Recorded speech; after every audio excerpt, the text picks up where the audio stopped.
রবিবার মধ্যরাত থেকে শুরু হয়েছিল ঝোড়ো হাওয়া এবং বৃষ্টি। সোমবার প্রায় সারাদিন ধরেই হয়েছে বৃষ্টি এবং তার সঙ্গে ছিল হাওয়ার দাপট। এই ঝোড়ো হাওয়া এবং বৃষ্টির কারণেই ব্যাপক ক্ষতি হয়েছে পেঁপে চাষিদের। পূর্ব বর্ধমান জেলা রাজ্যের ধানের গোলা নামে পরিচিত হলেও এই জেলায় ধান চাষের পাশাপাশি সবজি চাষও হয়। পূর্ব বর্ধমানের পূর্বস্থলী 2 নম্বর ব্লকে বিস্তীর্ণ এলাকা জুড়ে সবজি চাষ করে থাকেন চাষিরা। বর্ধমানের এই ব্লকে বিভিন্ন ধরনের সবজি চাষের সঙ্গে দীর্ঘদিন ধরে যুক্ত রয়েছেন চাষিরা। পটল, ঝিঙে, শশা থেকে শুরু করে আরও বিভিন্ন ধরনের সবজি চাষ হয় এই এলাকাগুলিতে। সেরকমই পূর্বস্থলী 2 নম্বর ব্লকের বিশ্বরম্ভা এলাকায় পেঁপে চাষ করে থাকেন চাষিরা। বিশ্বরম্ভা এলাকার একজন চাষির অধীনে অনেক পেঁপে গাছ রয়েছে। আর ঘূর্ণিঝড় রিমলের কারণেই এবার ক্ষতিগ্রস্ত হয়েছেন পেঁপে চাষিরা। ঝোড়ো হাওয়া এবং বৃষ্টিপাতের কারণে ভেঙে পড়েছে কয়েকশো পেঁপে গাছ। বর্তমানে খুবই চিন্তায় রয়েছেন পেঁপে চাষিরা। এই প্রসঙ্গে এক পেঁপে চাষি বলেন, ক্ষতি হবে সবজিতে। ঝড়ের কারণেই সব পেঁপে মাচা সব পড়ে যাচ্ছে। পেঁপে গাছ একদার থেকে সব শুয়ে দিয়েছে। কতগুলো গাছ পড়েছে?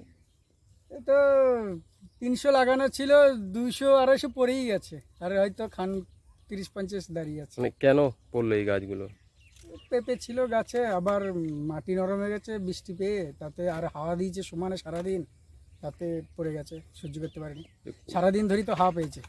যে গাছগুলো দাঁড় করাচ্ছেন সেগুলো কি এখন ফলন পাওয়ার আশা আছে?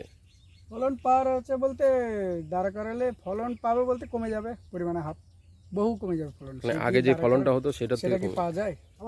আর যেগুলো ভেঙে গেছে একদম সেগুলো ফলন আর হবে না। যেগুলো হেলে গেছে সেগুলো তুলে দিলে ফলন হবে, কম হবে পরিমাণে। যেগুলো ভেঙে গেছে এগুলো কিরকম ক্ষতি হতে পারে? কত টাকা ক্ষতি? ক্ষতি তো বহু। আমার এই বাগান থেকে মাস গেলে 10-12 হাজার টাকা আসতো, সেটা এখন আর আসবে না। 2-1 হাজার যা আসবে এখন আর কি করা আছে। পেঁপের দাম তো ছিল 20-22 টাকা। এখন এই ভাঙা গাছের পেঁপে গেলে হয়তো এখন দাম কমে যাবে একটু, পরে আবার বাড়বে। মূলত এই পূর্বস্থলী 2 নম্বর ব্লকের বিশ্বরম্ভা এলাকার বেশ কিছু চাষি এই পেঁপে চাষের সঙ্গে যুক্ত। দীর্ঘ পরিশ্রম এবং পরিচর্যা করে তাদের এই চাষ করতে হয়, কিন্তু ঝড় জলের কারণে এখন ক্ষতিগ্রস্ত চাষিরা। ঝোড়ো হাওয়ার দাপটে এবং বৃষ্টির কারণে মাটি নরম হয়ে যাওয়ায় মাটিতে লুটিয়ে পড়েছে একাধিক পেঁপে গাছ। বর্তমানে চাষিরা সেই লুটিয়ে পড়া পেঁপে গাছগুলোকে কোনো রকমে বাঁশের ঠেকো দিয়ে দাঁড় করানোর চেষ্টা করছেন।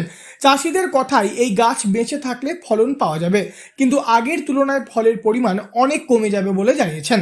চাষিরা আরও জানিয়েছেন, যে পেঁপে গাছগুলো একদম ভেঙে গেছে সেগুলো দিয়ে আর কিছুই করা সম্ভব হবে না। সব মিলিয়ে এই ঝড় জলের কারণে ব্যাপক ক্ষতি হয়েছে বর্ধমানের বিশ্বরম্ভা এলাকার একাধিক পেঁপে চাষির। পূর্ব বর্ধমান থেকে বনোয়ারিলাল চৌধুরী, লোকাল 18 বাংলা।